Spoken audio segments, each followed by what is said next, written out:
And this is Nora LaTorre. She's the CEO and co-founder of Eat Real. Eat Real is a California-based national nonprofit that's helping school districts serve nutritious foods to students. And so she's going to be telling us a little bit about transforming the largest food distribution system in the U.S. So, Nora.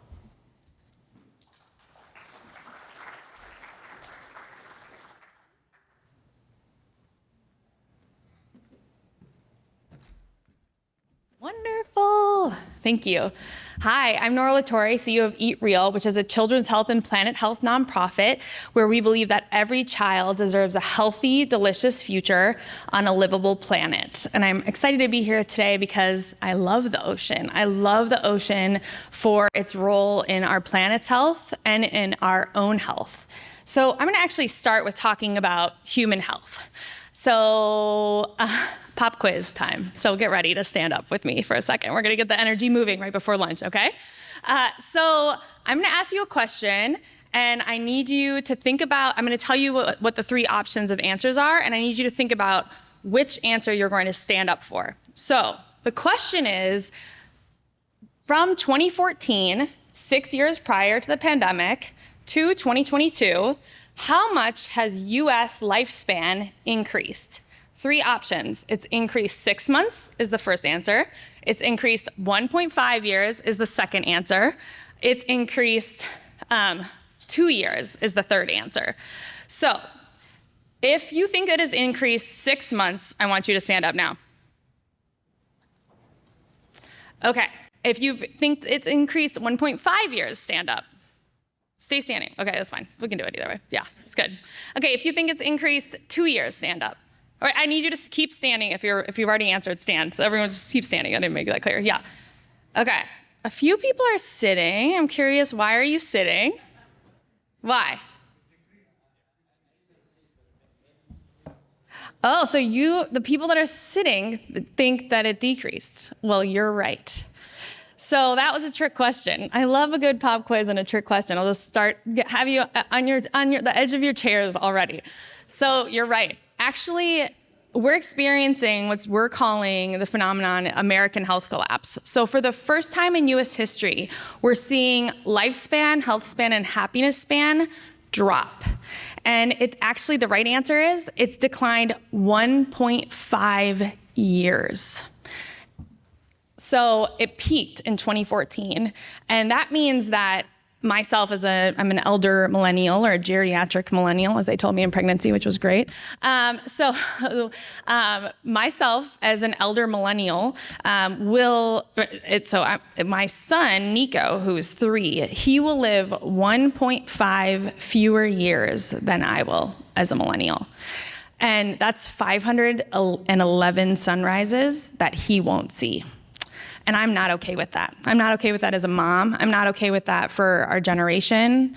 And millennials actually have shorter lifespans than our parents too. So we're seeing this generation by generation decline in lifespan at a time, and we're near Silicon Valley right now, at a time when Silicon Valley, and I was just in LA, are all talking about biohacking and living as long as whales. So unprecedented longevity with advances in healthcare and AI is possible. Yet what we're witnessing is American health collapse, actually a decline in lifespan. And people are very concerned about this. Actually, shoppers, and as I was just pulling stats before this presentation, want holistic health and holistic health options at the store. It is one of the top trends, but 8451 just said it in 2024. This is starting to be top of mind for people because this is becoming very personal.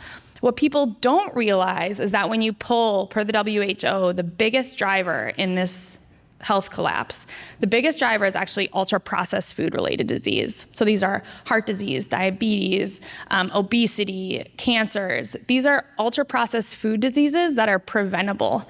Our food can make us sick, but it can also nourish us and fuel us to achieve our health goals and to expand our lifespans. I study longevity, and I actually studied this woman, Edie, who just passed, but she lived to be 116. At 114, she threw herself a birthday parade. Her whole town came out for it in Northern California. Yes, we have some longevity scores here in California. And then at 103, she actually put an ad out in the local paper that was "Come dance with me." And so at 103, she was looking for a new dance partner. So it is possible to live a very long life, but for most Americans, lifespan and health span is declining. Now, what does this have to do with why we're all here today and oceans and healthy, nutrient-dense products? It has to do with just that. It has to do with that. I believe that if we can make real, delicious, culturally relevant, sustainable, good options, the easiest options, affordable options, then we can really nourish people to expand their lifespans and health spans. Fun fact, this isn't a quiz yet, but one is coming, can you tell? Fun fact that 90% of our serotonin, the happiness hormone, is made in our guts. So actually we can think about feeding our mental health as well. So this is about like lifespan, health span, and what we call happiness span. And so we at Eat Real work on changing our food system at scale, and we do that to help restore lifespan, health span, and happiness span. And also kids, we're working on a project with Stanford that shows that diseases are on the rise in kids, preventable diseases, fatty liver disease, chronic kidney disease. They're testing Ozempic on 6-year-olds. Like, our kids in America are getting much sicker than we're even talking about. And so this is very urgent. So at Eat Real, we work upstream to make changes, and we work to change our food system to make real, delicious, sustainable, ocean smart, blue food accessible. And so we do that with the largest fast food restaurant chain in America. So who knows what the largest fast food restaurant chain is in America in unit size location? Pop quiz. Does anyone know? Okay. Stars. Subway, yes. Oh my goodness, yes. Subway is, thank you, star students here. So Subway is the largest fast food restaurant chain in America in unit locations with 20,000 Subways across our country. Like, you'll all of a sudden just start seeing Subways. Trust me, you're like, Willie, is it Subways and not McDonald's? No, just look around. You're gonna I start seeing Subways everywhere now. But that was a trick question, because actually the largest restaurant chain in America is our US public school system. There are 90,000 public schools in America.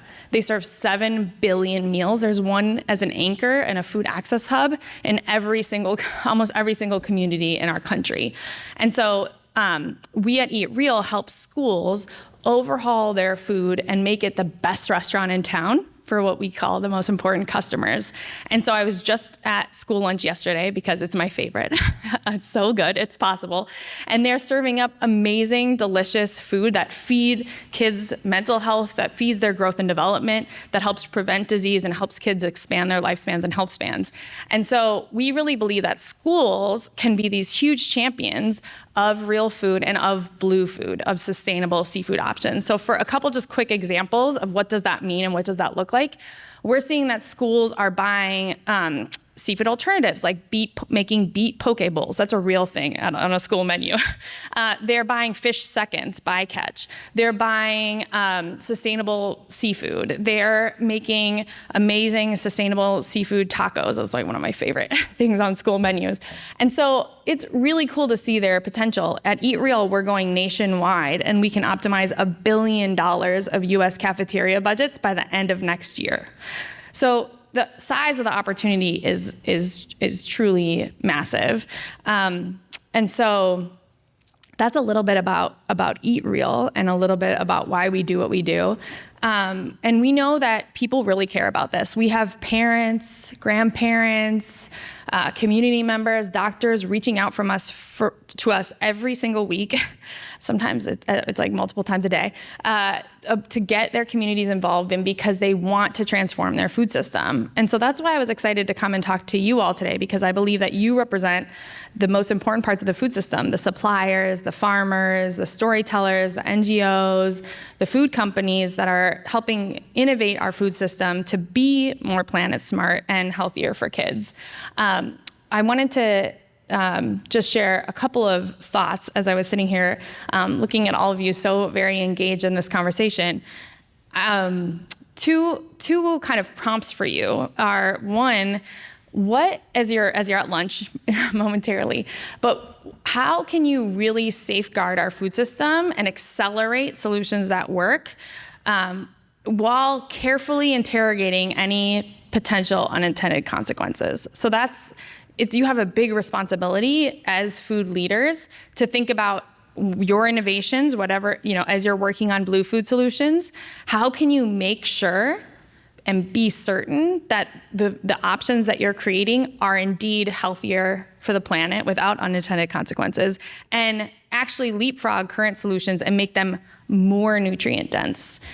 So that's just a question I think that's really, really important. And if you can present solutions, then people will trust them, buy in, and then we can really accelerate options. But we're seeing that's super important to show people that the options that are being presented to them for food are better for them and better for the planet, and that it's not a trade-off of one or the other. And so that's what I'm excited about this group. The other prompt that I want to share is to get really passionate about this, because the more and more I talk to consumers and to parents and students, they want options that are safe for them and for the planet. So as I've learned more and more about blue food, and I'm becoming a blue food champion and an ultramarine champion, and I'm a scuba diver, so I just really care about this.